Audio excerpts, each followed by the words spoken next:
Bismillahirrahmanirrahim. Assalamualaikum warahmatullahi wabarakatuh. Alhamdulillah bertemu lagi dengan saya Isun Kang Irfan Wong Cirebon. Cerita soal tumbal pesugihan. Ini kisah yang pernah saya tangani. Gaya tangani. Intinya kita belajar bersyukur dan belajar bersyukur. Alhamdulillah kita ini masih diberikan kesempatan hidup, nikmat iman, nikmat kesehatan, dan banyak sekali nikmat-nikmat yang Gusti Allah berikan kepada kita. Jadi kita harus belajar bersyukur dan bersyukur. Alhamdulillah masih bisa nyengir, sehat. Yang penting pada waras, pada sehat, gede cilik tua nom. Ingin dibeana para sedulur dimanapun Anda berada. Bisa seorang yang akan dijadikan tumbal. Waduh, tumbal anak-anak bejin nyaluk tumbal wong. Tumbal ku tikus kah? Tumbal wong anak-anak bae. Aduh, kalau aku karo jin ki anak-anak bae. Sebelumnya hampura dulu. Hampura, salam dari saya Wong Cirebon, salam seduluran hampura. Barangkali saya ada kesalahan khilaf dalam video-video yang sebelumnya. Maklum, saya orang bodoh, orang yang istilahnya nggak berpendidikan tinggi, hanya tamatan SD, nggak mondok. Jadi pastinya ada sedikitnya bahasa-bahasa yang barangkali kurang adab ataupun kurang akhlak ya. Ya memang kalau kita merasa berilmu itu harus, kalau punya ilmu itu harus dipakai akhlak dan adabnya. Mungkin barangkali saya ini kurang adab dan akhlaknya, maklum ya, saya lagi belajar. Karena saya ini orang bodoh, orang yang banyak kesalahannya dan kehilafannya akeh lah. Akeh seneng gawe maksiat bae. Nah, aduh wis ngerekam dewek, bikin video dewek. Bikin video juga seadanya, menggunakan alat yang seadanya. Nggak dibikin-bikin, nggak supaya kelihatan serem, belakangnya ada keris, ada apa, wis lah apa wis. Nah, ada tembok kowe ku karo ayang-ayang. Oh, jin ku ayang-ayang ku. Mungkin kan kalau konten ataupun video-video kayak begini kan harusnya agar terlihat lebih menarik, terlihat lebih gimana, di sininya ada keris, tempatnya itu lebih agar dipandangnya lebih gimana gitu. Wes pujare wes lah. Intinya kita sharing atau berbagi manfaat kepada sesama, ngasih manfaat untuk sesama lah. Ya bu, manfaatnya apa?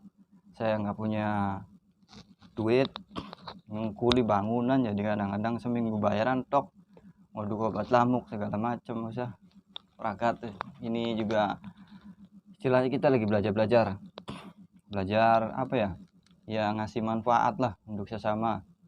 Jadi bikin video, masukkan ke YouTube. Sebenarnya video yang ketika saya menetralisir seorang wanita yang akan dijadikan tumbal itu di channel Mang Ompong, tapi channel itu karena HP-nya rusak, jadi gak bisa diambil, channelnya susah. Walaupun email bener, kata sandi bener, nomor HP-nya yang hilang, jadi ya susah. Namanya channelnya Mang Ompong Wong Cirebon. Mang Ompong Wong Cirebon itu udah banyak video-videonya, cuman udah nggak bisa dibuka, jadi saya bikin channel baru, Kang Irfan Wong Cirebon. Emang itu Irfan itu nama saya, jadi salam kenal dari saya. Jadi kisah seorang wanita, ini wanitanya cantik lagi, yang akan dijadikan tumbal pesugihan. Itu konon kata paranormal ataupun orang bisa. Kalau saya kan orang bodoh, orang nggak bisa pak, nggak bisa lah. Itu wanita ini konon ceritanya dari keluarganya itu katanya sih awalnya beli sesuatu di suatu tempat, tapi ada bonusnya katanya. Padahal nggak kenal nggak apa. Ini bukan saya ingin menjatuhkan apa-apa ataupun ingin menceritakan sesuatu yang mungkin mengakibatkan Anda berpikir negatif, jangan ya. Jadi cuma cerita. Jadi membeli sesuatu, dibilang beli es lah, tapi di tempat yang tidak dikenal oleh wanita ini. Tapi kok tiba-tiba orang ini memberikan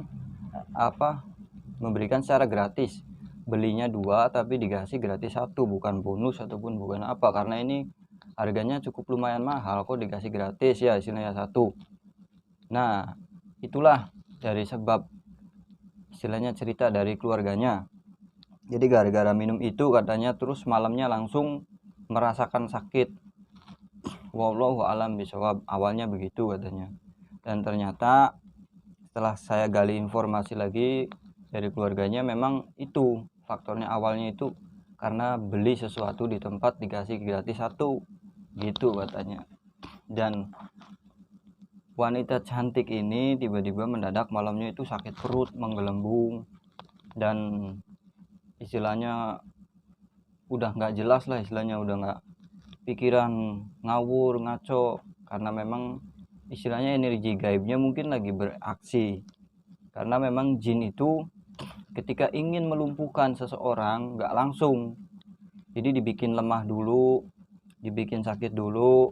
Kalau udah sakit kemudian ya itu semua atas izin kehendak Gusti Allah, walaupun meninggal juga ya atas kuasa Gusti Allah, bukan bangsa jin ataupun bangsa manusia, semuanya atas izin Allah.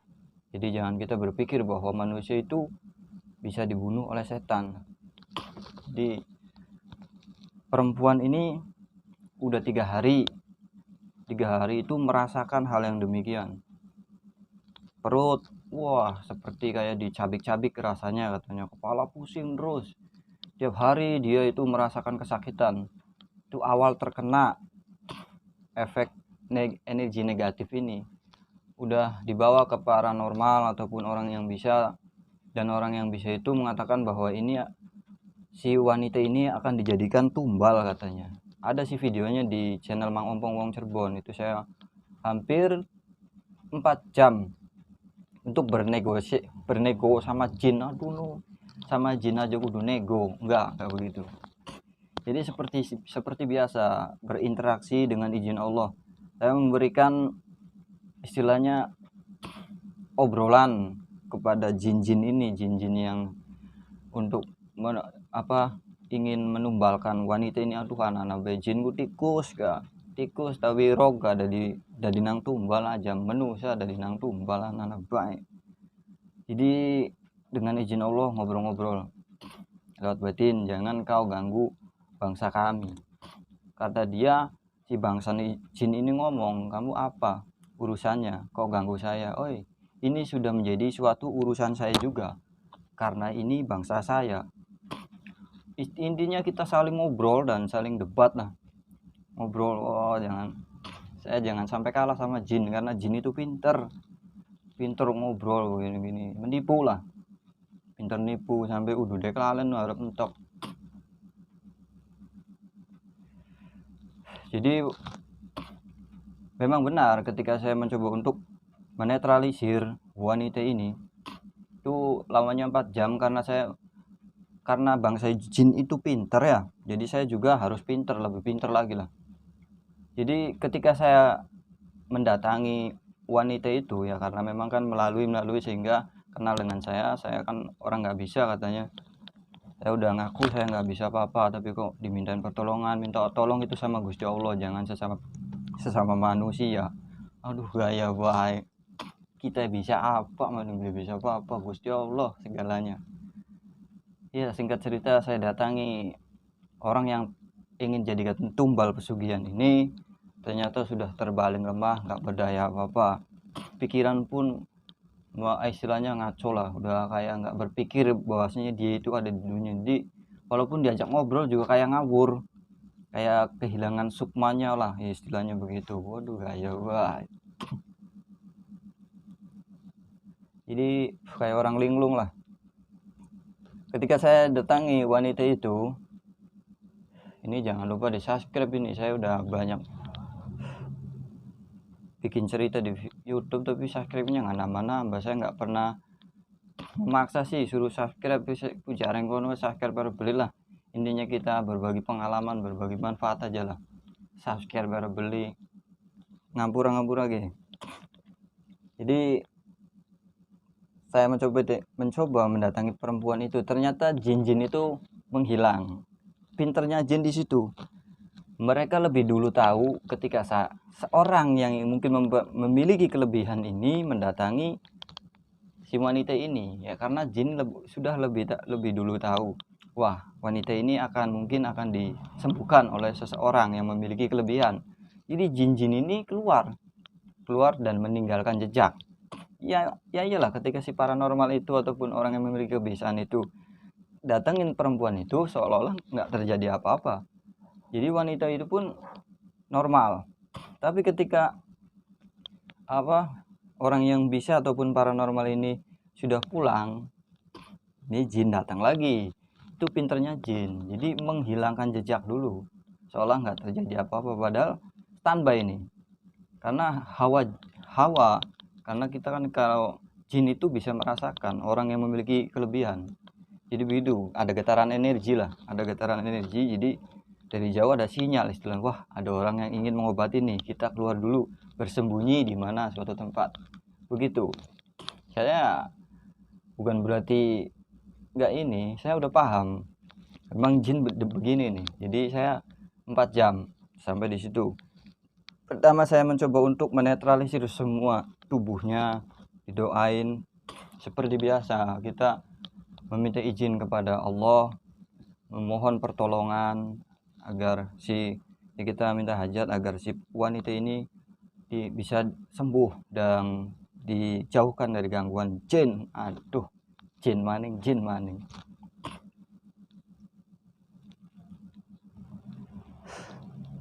Jadi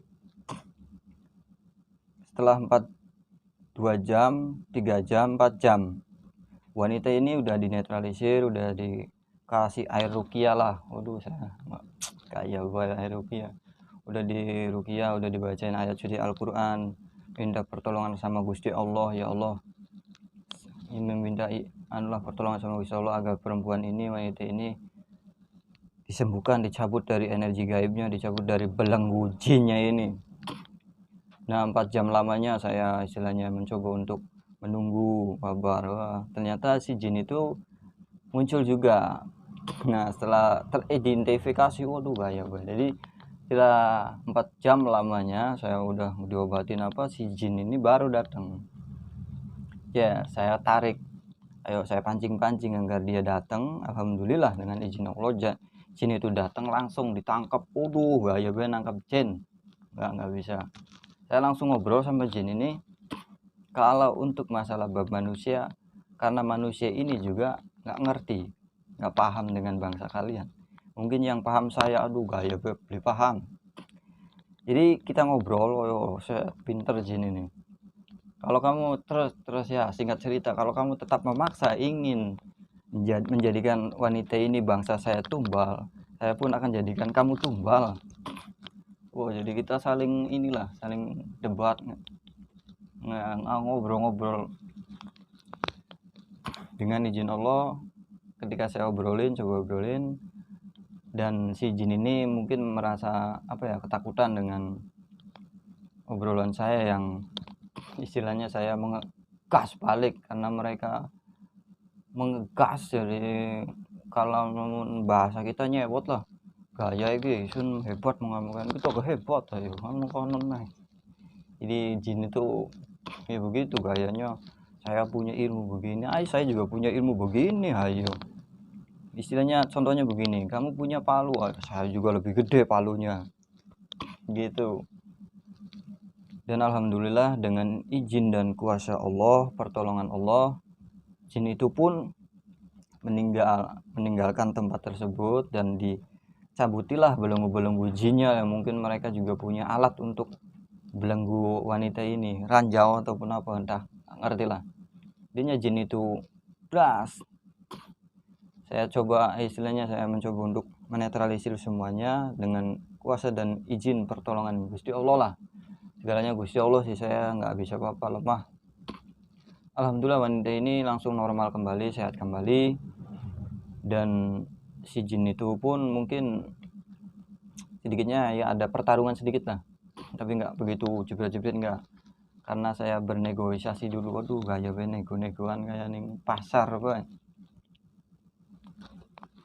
Jadi ngobrol-ngobrol, Jin itu pun mungkin takut dengan saya. Aduh, wedi ning kita paling gaya bae. Alhamdulillah wanita ini sembuh. Ya untungnya ya nggak istilahnya cepet-cepet diatasi. Kalau nggak cepet-cepet diatasi mungkin wanita ini bisa dijadikan tumbal oleh bangsa jin itu. Begitu para sedulur.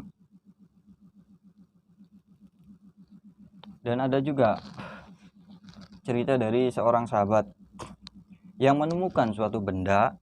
Benda ini dibilang benda keramat ataupun benda jimat atau benda pusaka yang memiliki khodam jin. Aduh, gaya khodam jin. Jadi di dalam pusaka ini memiliki khodam ataupun ada isinya lah, istilahnya ada isinya jin. Jadi tidak ada niat dan menemukan secara tidak sengaja seorang ini memiliki, ya mungkin seumuran dengan saya ya, pria atau laki-laki lanang seumuran dengan saya menemukan suatu benda yang ternyata benda pusaka ini memiliki isi ataupun khodam. Tidak sengaja diketemukan oleh seorang laki ini, kemudian dibawa pulang. Setelah dibawa pulang, kalau nggak salah itu lamanya 2 hari, itu secara sadar nggak sadar, katanya lagi tidur tapi kayak sadar nggak sadar si sosok jin berjubah hitam yang mungkin dia itu gayanya ini mengucapkan salam kepada pria ini yang menemukan benda. Assalamualaikum. Dan pria ini atau laki ini menjawab, waalaikumsalam. Anda siapa? Saya adalah si pemilik benda pusaka itu. Pengakuan dari jin berjubah hitam ini. Begitu ngobrol-ngobrol, jin ini langsung ngobrol secara langsung aja lah, tanpa basa-basi. Katanya, jikalau kamu ingin mempunyai permintaan ataupun keinginan ataupun kamu ingin kaya, nanti saya akan turutin semua kemauanmu. Pesugihan lagi nih. Aduh, pesugihan anak-anak baik. Jin ini menawarkan sesuatu kenikmatan bab dunia lah, istilahnya nikmat dunia. Jin ini menawarkan pesugihan ataupun apapun yang kamu inginkan, nanti saya akan mengabulkannya. Si jin berjubah hitam ini dengan berdalih ataupun dia berdakwah, gayanya lah ceramah. Jadi si pria ini diceramain. Di dalam Islam itu kan kita istilahnya ada ya, istilahnya wajib menyembelih kambing, keka ataupun korban begitu. Nah, si pria ini, singkat cerita, pria ini berpikir, kok saya disuruh apa syaratnya? Kata syaratnya untuk nyembelih kambing lah begitu. Kambing yang masih muda katanya begitu. Gak apa-apa walaupun kambingnya sakit ataupun apa, yang penting masih muda begitu kata si jin ini. Itu lamanya berapa hari di teror jin itu yang datang lagi ngobrol lagi. Gayanya begitu, assalamualaikum, bukankah kita ini sebagai orang Islam itu diwajibkan atau disunahkan ya untuk menyembelih kambing, tapi kalau saya pengennya kambing muda, bukan berarti kan kita dapat pahala dan kita kan sudah melaksanakan ibadah, katanya begitu, kata si jin ini. Jadi jin ini merayu-rayu agar si